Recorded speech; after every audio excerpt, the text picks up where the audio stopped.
TG Tutorials. I'm reliable. Hey guys, it's Matt here and welcome to another episode of TG Tutorials. In this episode, I'm going to teach you how to record PS1 mini/classic footage using your Roxio Game Capture HD Pro. Also, it is another day of our PS1 mini event. Got a teensy bit derailed, but we're back on track. Now, before I begin, I want to mention one thing. So some of you guys might want me to cover how to hack your PS1 mini or your PS1 Classic. I'm not going to cover that in this 5-day event. I'll add a bonus video eventually. The reason why is because it's a little bit experimental right now, so I don't really want to get into that in this video or in any other videos until we actually have a program that will have a less likely chance to brick your PS1. But enough of that. So before I show you exactly what you need to do, let me show you exactly what you need. So the first thing you'll need is a PS1 Classic. I know you're thinking, Matt, I know this, but it's always good to cover our bases. As of right now, as of this recording, this is $100 everywhere. There could be a price drop in the future. In fact, there probably will be, but as of right now, it's $100. And the next thing you'll need is a Roxio Game Capture HD Pro. Again, I know, but the reason why I'm bringing this up is because not only do you need this, but you need to get it brand new so that you could get a cord that comes with it. Also, it comes with a disc. You could potentially find it online and actually install it that way, but the disc does come with a serial number, so can't tell you how to get it, can't tell you where to get it. So I would suggest getting this brand new so you could get the serial number and the disc without any hassle. Getting it brand new should cost you around $90 to $100. And the last thing you'll need are two HDMI cables. Thankfully, one does come with the PS1 Classic by buying it brand new, and the Roxio should give you one as well, but if it doesn't, any old HDMI cable will do. These will just cost you a couple bucks online. And now that you know what you need, let me show you exactly how to do it. So the first thing you're going to need to do is take the first HDMI cable, plug that into your PlayStation 1 Classic, and then take the other end of that HDMI cable and plug it into the video input section of your Roxio Game Capture HD Pro. Then take your second HDMI cable and plug that into the video output side of the Roxio, and take the other side of that HDMI cable and plug that into your television or your monitor. And also you can see that white port there, that's where you plug in that cable that I mentioned earlier that comes exclusively with the Roxio, or seemingly exclusively. You plug that into there, and then the other side, which is USB based, into your computer. If you've installed the software correctly, you should have an icon like this on your desktop. Double click it to open up the program. And if you've set everything up correctly, your screen should look just like this. Now let's say for some reason the screen is blue over here, even though there should be some type of gameplay footage running through here. So go over here to input. Perhaps it's not on HDMI and it's on component. I know it might seem like a silly thing, but it does happen. Even when I have my system or I have the program on HDMI, it might switch over to component whenever I turn it back on. Also check over here if the source is Roxio Game Cap HD Pro. It should never not be, but if for some reason that it is, that might be the issue as well. Going down here, just doing the rundown again, assuming that everything's fine. And if it's not, then please comment down below. Would love to answer any of your questions that you have. So going here, as you can see, it's on settings M2TS. What does that even mean, right? Really, it's just the file extension. There's nothing really to worry about there. If for some reason it doesn't work in your video editing software of choice, there are plenty of free programs you can download to try to convert it so that it'll work. Scrolling down here, it says set capture length 2.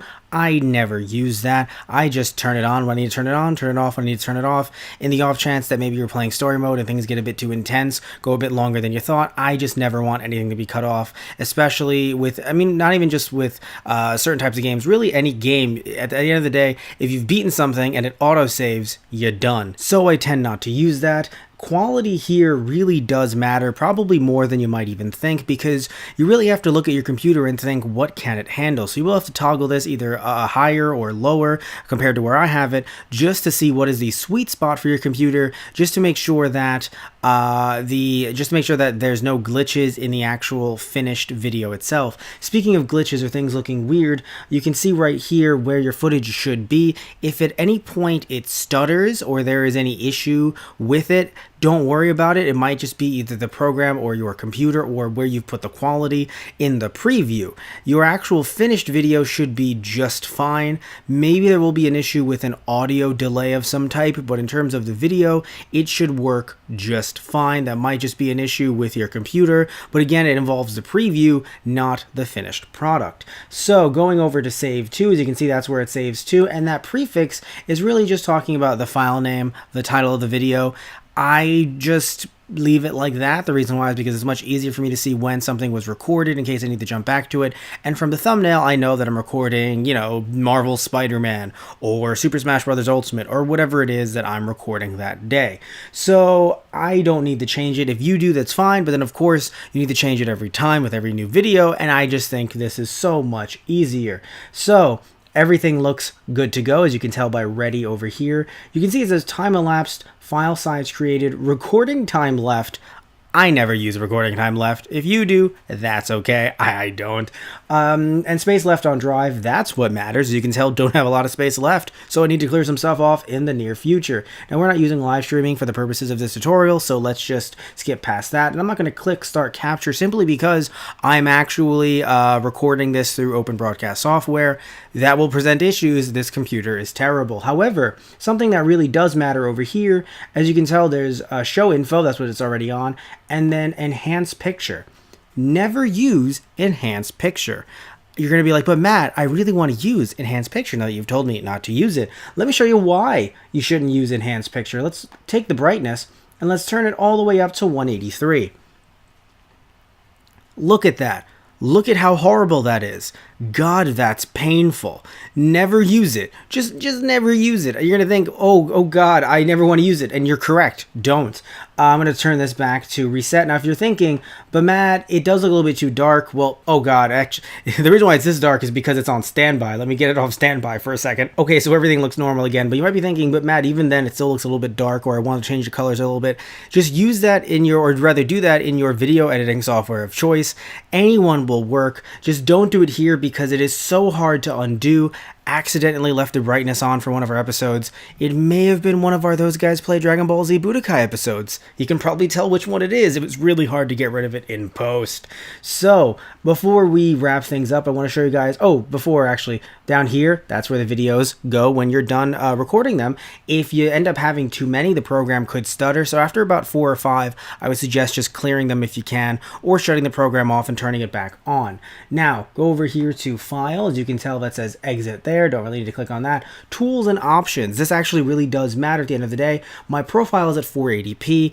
Doesn't really matter, especially with the games that we're playing here today on the PS1 Classic, but depending on maybe if you guys are playing other games or something like that, you can take it from 480p over to HD 720p, or even for some systems 1080p. For me, it really doesn't matter because again, we're playing PS1 games, but that aren't even upscaled in any way. But still, if you wanted to put it to 720p, you technically can.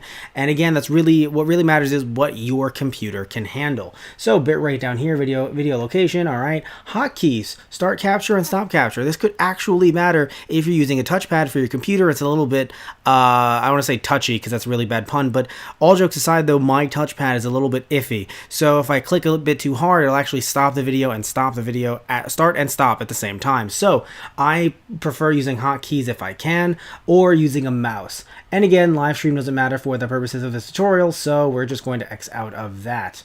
And help is just, well, help. Oh, and to think I nearly forgot about this part right here. Preview, mute preview audio. I would suggest doing that, especially if for some reason you need to leave your computer on for notifications or something like that. I would suggest doing that. However, another reason why also is because of the fact that the preview audio isn't the actual official audio in the recording. That's just coming out of your desktop or your laptop or whatever it is while you're trying to listen to the video, potentially listening to the game audio through your main thing. And the reason why I'm saying not to listen to it or watch it from here is because this will be delayed. So definitely don't do that. Full screen is irrelevant, frankly, especially for me right now as I'm recording this. Grab snapshot, really irrelevant. You can do that not only through your video editing software of choice, but also through some type of video watching software. Also, here is where it really matters. This is the audio for the actual recording. So definitely don't turn that off. I know you might be thinking, but Matt, I make videos for YouTube or I live stream. I'm a little bit nervous about having that audio going on, especially with some copyrighted music or whatever it might be. And I get where you're coming from, but at the same time, I would suggest leaving it on. Live streaming, okay, but if you're recording this, leave it on because you can just mute it in post, and you could use the audio any other time you might need to if you're doing a review or something like that. But either way, I usually mute the audio in post and I use it for reviews when necessary. Alright guys, so that about wraps up this portion of the video, so let's jump back to me in front of a shelf. Alright guys, so thank you all so much for watching another episode of TG Tutorials. Please remember to like and subscribe if you like the video. And if you don't like the video, you can still like and subscribe either way. You still could. I mean, if you'd like. And also, if you have any questions, please ask them down below. I would love to hear what you guys have to say, and I'll try to help as best as I can. Alright guys, thank you all so much. Love you all. Take care, and tune in next time for another episode of TG Tutorials or something completely different. This is the end of our 5-day event. Alright guys, so take care and see ya.